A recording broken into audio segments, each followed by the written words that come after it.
السلام عليكم ورحمة الله وبركاته. وعليكم السلام ورحمة الله وبركاته. بسم الله والحمد لله والصلاة والسلام على عبد الله ورسوله محمد وعلى آله وأصحابه أجمعين وبعد.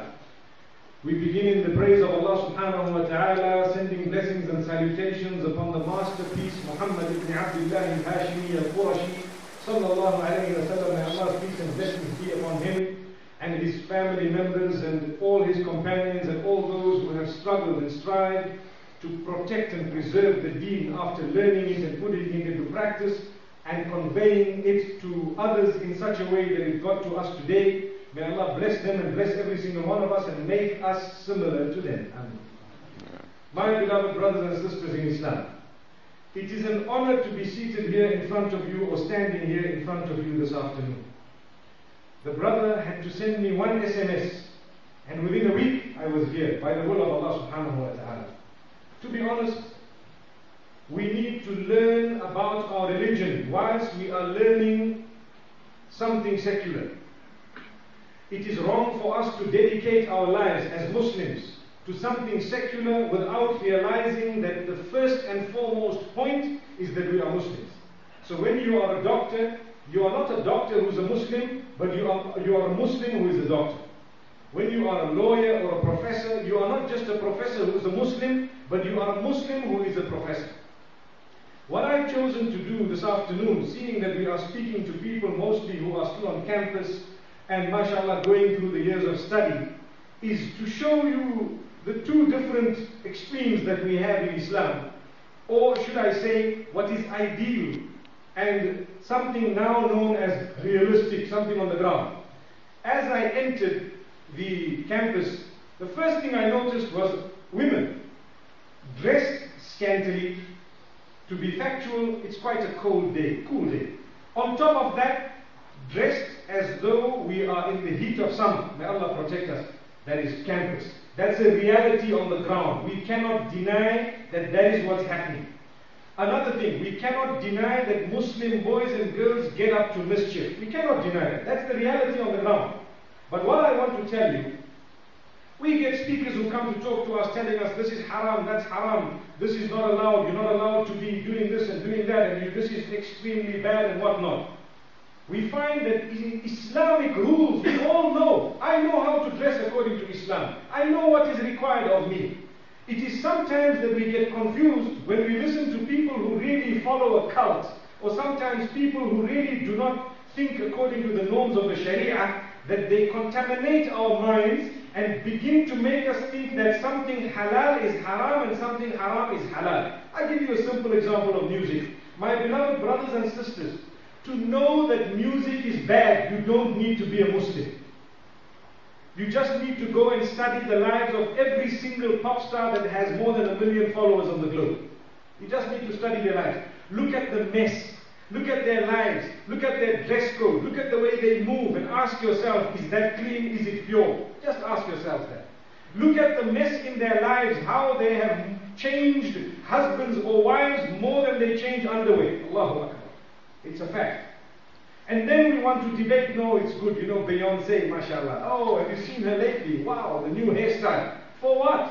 Take a look at her life. Look at what she does. Take a look at her norms. Look at everything that happens around her. Take a look at how she tweets and look at the swear words on that. And look at how they call each other names. Go and have a peep. I have done it because we need to speak to the youngsters. And we need to know what's going on. So I can tell you more about the lives of some of those people than you might even know. May Allah subhanahu wa ta'ala grant us understanding. Did you know that 90% of them are on antidepressants? If music brought about goodness, would they not be the most content people on earth? So if you put the Quran and Sunnah aside for a moment, speaking to a non-Muslim, if you put it aside for a moment, it does not need a rocket scientist to know that that path is not the path of purity. And now as Muslims, bring back the Quran and Sunnah and we put it in front of us, it is a deen and a religion of purity. If it is a deen of purity, there is no place for impurity in that particular deen, in our deen. May Allah subhanahu wa ta'ala grant us goodness. Today people are complaining, oh, I found the spouse, and you know what, 4 years later I found that this happened and that happened, and now you look at the divorce rate today, it is unacceptable. One of the prime reasons is when we met her, we looked at her with the eyes of shaitan, not with the eyes of Allah subhanahu wa ta'ala. Why? Because we saw her at the wrong place. We went out with her. We were in the condition of sin whilst making our minds up. Allahu Akbar. So whose eyes were we looking through? Shaitan. Then when you tell youngsters this, they say, that man is an idealist. That's still a compliment. You know what an idealist means? He looks at ideal. He's not looking at the realistic thing in front of him on the ground. Or, I told you that is still a compliment. Sometimes they just say fundamentalist. He's actually one of the Talibans. Allah protect us. I'm sure you've heard those comments. Our own children are calling us extremists when we are telling them this is how you achieve peace. So I have challenged some of the youngsters to say, okay, you show me how you achieve peace. Show it to me. Come up with a name. Bring someone. Show us anyone. Who you think is a hero, role model. Check the peace. There is nobody that can ever surpass Muhammad sallallahu alayhi wa sallam in the teaching. So there is no way to achieve peace except by surrendering to the owner of peace, and that is Allah subhanahu wa ta'ala. No ways. If I want to get a wife who is really the coolness of my eyes, I do not need to look with the haram looks of this dunya, but I need to hunt for someone with the correct intention. And let's not engage in sin and say, you know what, I had the best of intentions. And yet, you're going out to the gigs and to the this, and you know, we're taking people out here and there and engaging in haram, visiting the campus, whatever you'd like to say, in a totally haram way, then we expect goodness out of that. You know what, if you're already married in that way, don't worry, it's not too late. To be honest with you, you can engage in tawbah, Allah will rectify that for you. If both husband and wife engage in tawbah after they have done wrong, Allah will rectify it for us. But what we're saying is, on one hand, you have people who are teaching us what is right and wrong, and on the other hand, you have total liberals who say, look, there's nothing wrong, you know, you can do as you want. As a Muslim female, you don't need to wear a scarf because, you know, on campus, they look at you more when you have a scarf than when you don't. What type of justification is that to remove the scarf? Imagine. They look at you more when you have a beard, so just shave it. Allahu Akbar. Is that justification? People will tell you, you know what, you don't need to actually eat that which is strictly halal because we're living in an environment where, you know, there are people of the book and they come and convince you. You're allowed to do this with the people of the book and do that with the people of the book and so on. Which book? May Allah subhanahu wa ta'ala grant us a deeper understanding.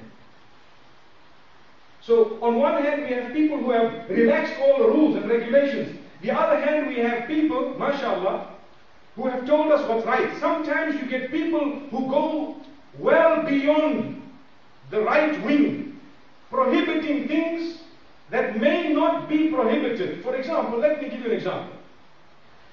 I've heard people who say, you know, to have a mobile phone is haram. Why? Because, you know, it leads to haram. Okay, if something leads to haram, there is a shari'i ruling that says anything that leads to haram may be haram. Because if it's leading you to that, you've got to block it and stop it from there. But, to be honest, those type of items, they can be used for your benefit or your harm. Just like Facebook and Twitter, and just like LinkedIn or whatever else you have. You can use the internet for your good or for your harm. Some people might tell you it is totally haram because the internet is worse than a television. You have access to pornography. Wallahi, I'll be honest with you. When we go to a pornographic site, Allah protect us, our offspring, our eyes, and Allah forgive us all for anything bad we may have done. You pay the price of it well before you die. You pay it. You pay the price of it. People wonder, well, what's wrong? I have come across young Muslims who have been brainwashed to the degree that they say, if your husband and wife watching together, there's nothing wrong, you're spiking your life. Allahu Akbar. Where? You're not supposed to be seeing someone who is uncovered beyond what is known as the awrah or the satar, the private parts. And you know what the private parts of a male and a female are. So people are justifying things. And as I said, if we are to be using those justifications, we pay a price. The one who is justifying things like music and pornography and so on, there is no hope for them to get out of it because according to them what they are doing is nothing wrong. But when someone is engaged in music or pornography, and I've just given you two examples, the examples are many, such as, for example, another powerful example is, you know, the uncovering of the hair of a female. If someone has their hair uncovered, knowing that it is wrong, they stand a far better chance to earn the mercy of Allah subhanahu wa ta'ala than people who justify it and say, so what? What's wrong? Why? These people are being hard. Let's not change the religion. That's my message to you. Sometimes, you know what happens to us? You come and listen to a talk and the Imam is speaking on such a high level that we feel like non-Muslims sitting in front of him. We feel like, one youngster told me once, and I mentioned this last night in the talk in Harare, that you know what? The youngster tells me, hey, Maulana, when he talks to us, I can feel the heat on my back. The heat of Jahannam, I can feel it on my back. I said, well, you know what? It's good, at least you can run forward, inshallah. May Allah subhanahu wa ta'ala grant us goodness.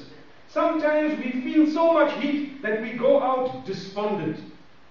It happens. Not everyone speaks on your level. Not everyone will come and tell you what you understand.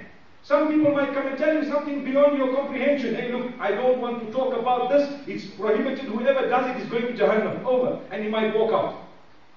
But let me tell you something.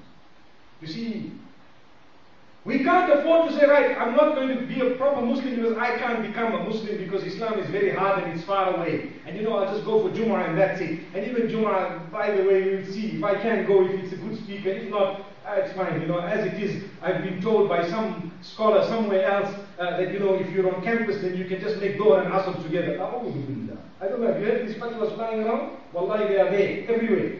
You're on campus, don't worry, just read your salahs together and do qasr also because you're an automatic musafir because you're on a journey with your knowledge. Hey, wallahi, that's what people are saying. It's a journey of knowledge. So believe me, it's more than 77 days. It's okay, carry on. You're enrolled. Astaghfirullah. So some people are not bothered. They turn the deen into something to suit their whims and fancies, as I said.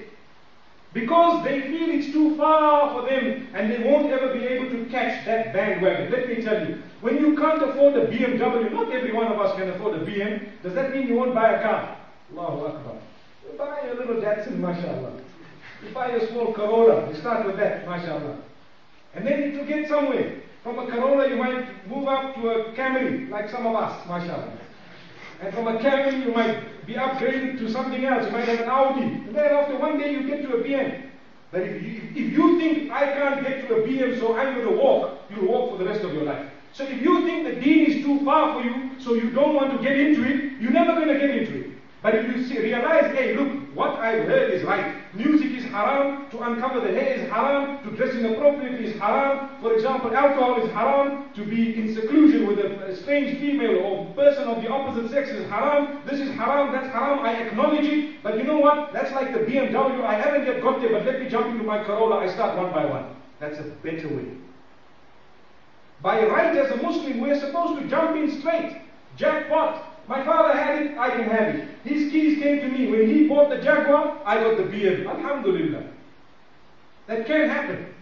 But it doesn't happen to everyone. So what I am saying, let's try and be realistic to help some of us who might not be so strong to get right to the BM spiritually.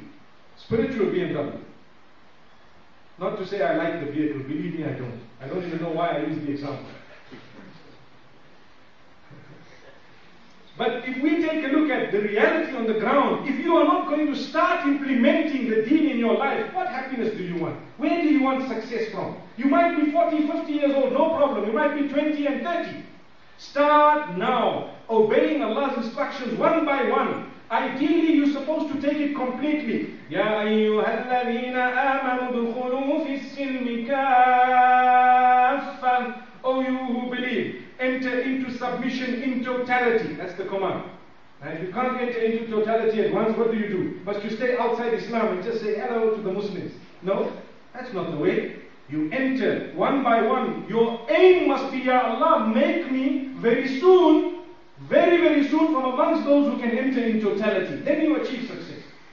And I've chosen to talk about this on campus because campus, believe me, if you do not have a strong willpower, you can be drawn into the biggest sins that a few years ago you didn't even smell and you never even dreamt that you would commit them. Today what is right? Let me tell you what's right. Drugs is more right than you can imagine. It starts off with what we call weed. What's weed? It's a little leaf. In fact, I shouldn't be asking you know what it is. You should be telling me. Allahu Akbar. May Allah grant us goodness because we see it around us. We hope and pray that we are not in it. And if we've been in it, believe me, it's not too late. Jump into the Corolla now, the spiritual one, and start giving it up. Throw it away. Then you have a happy home, you'll have lots of wealth, you'll be able to have children whom you are proud of, whom you will be a role model of, because we are now adults. And we need to start preparing a life so that we can get the new generation coming up. Soon they will be in the universities.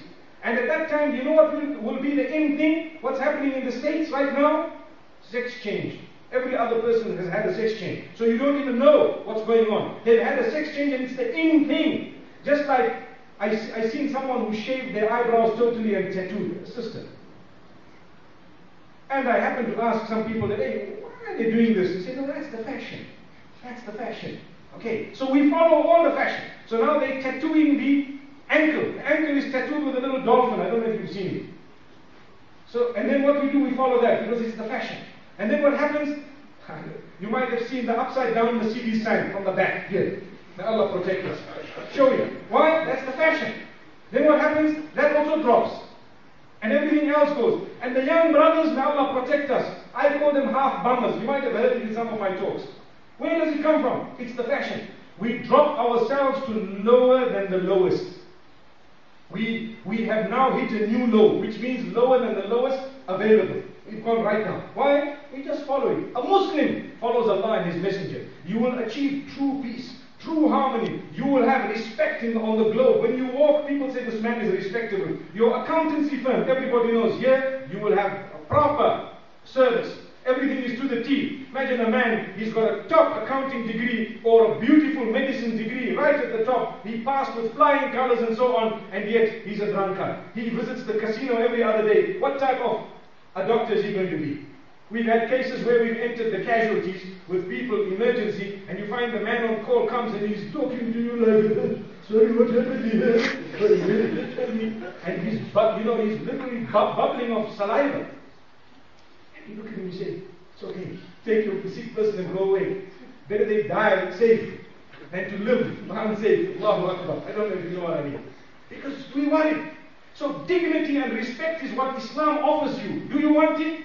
If you want it, jump on the bandwagon today. May Allah subhanahu wa ta'ala open our doors.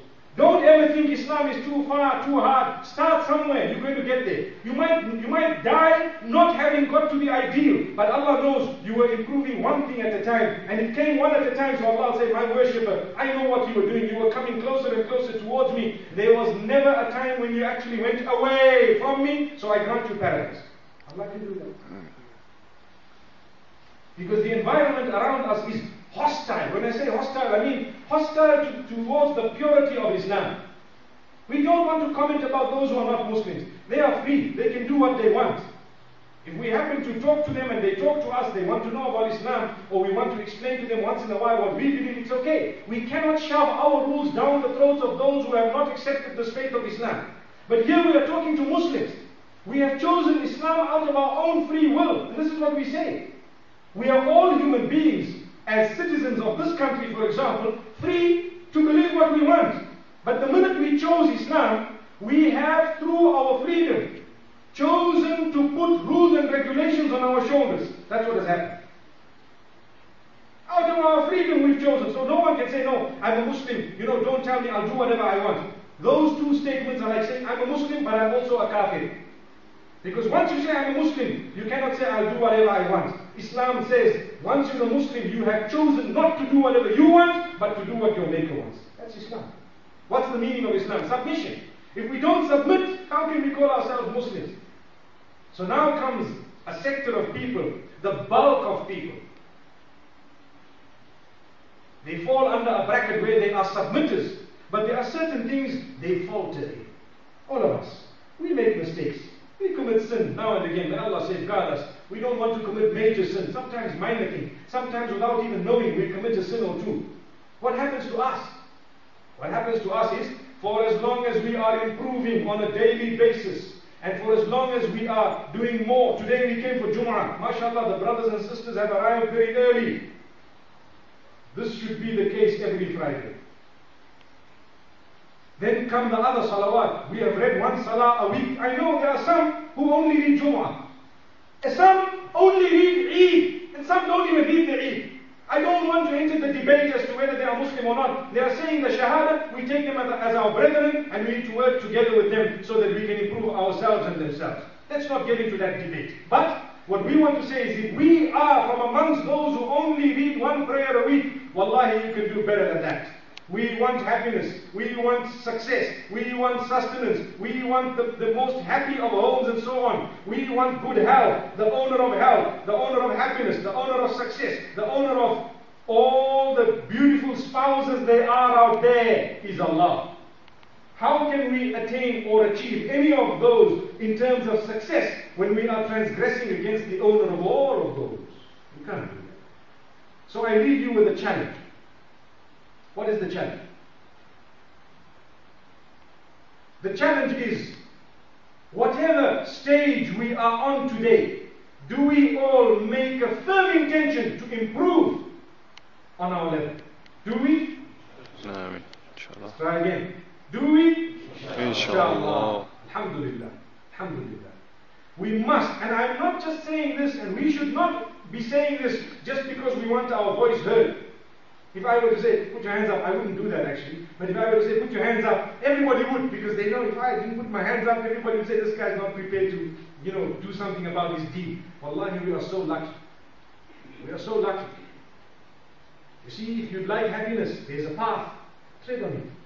And I challenge you, if you tread on any other path, it will never end in happiness. It cannot end in that wholesome success of yours. The sisters, a lot of them, send emails worried about what type of a decision to make when they want to get married and what to do in life and so on and so forth. And sometimes you're busy scratching your head and saying, but my dear sister, you don't even want to cover your hair to save your life. And then you want to worry about what type of a spouse am I going to get and what's going to happen here and there. The brothers tell you, I'm engaged to someone, but I'm only her second choice because, her first choice is already married. Now what's going to happen? These are the type of things we get. Allahu Akbar. This is reality. It's not the ground. It happens to a lot of people. And then you say, but brother, hang on. Those jeans of yours, if you could just wear a belt with them, inshallah, above your hips slightly, perhaps Allah will open your doors. We consider it minor. It is a major thing. How can we show our undies in public and want the mercy of Allah subhanahu wa ta'ala? The one boy told me they are now called ovies. I said, why? He said, because they're no longer undies. Superman, Allahu Akbar. Batman, does it ring a bell? Allahu Akbar. May Allah open our doors. My beloved brothers and sisters, our deen teaches us to respect ourselves. Dignity. Never find yourselves with a bottle. Never find yourselves with a drug. If you have found yourself with that, this is the day to engage in tawbah. Do not say no one came to us to remind us you are a beautiful human being. You've had a problem, you can eradicate it. Some of the brothers on drugs and alcohol and so on, and who've been in and out of the nightclubs, and they've been desecrating our own females, some of them.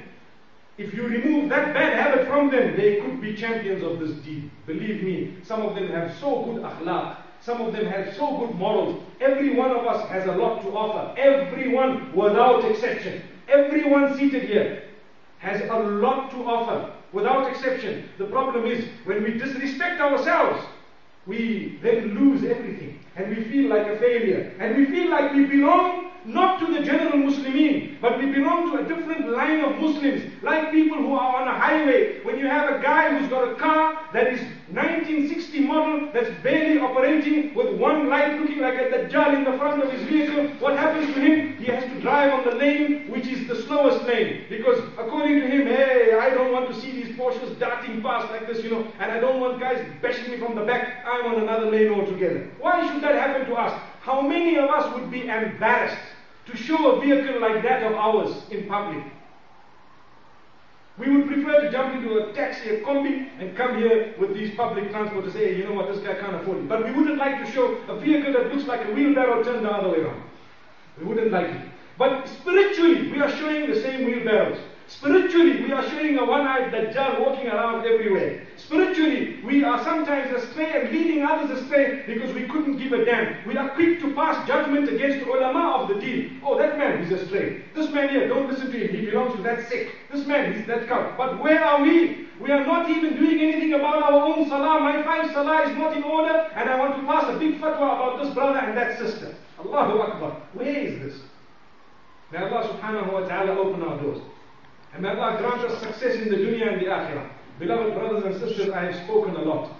And the time already has arrived for our khutbah. I hope and I pray that I have benefited firstly from what I have said today. May Allah make me from those who can effect a change in my life positively. Because no matter what level you've got on, don't think you are hot stuff. Don't think you are now the Pope. No.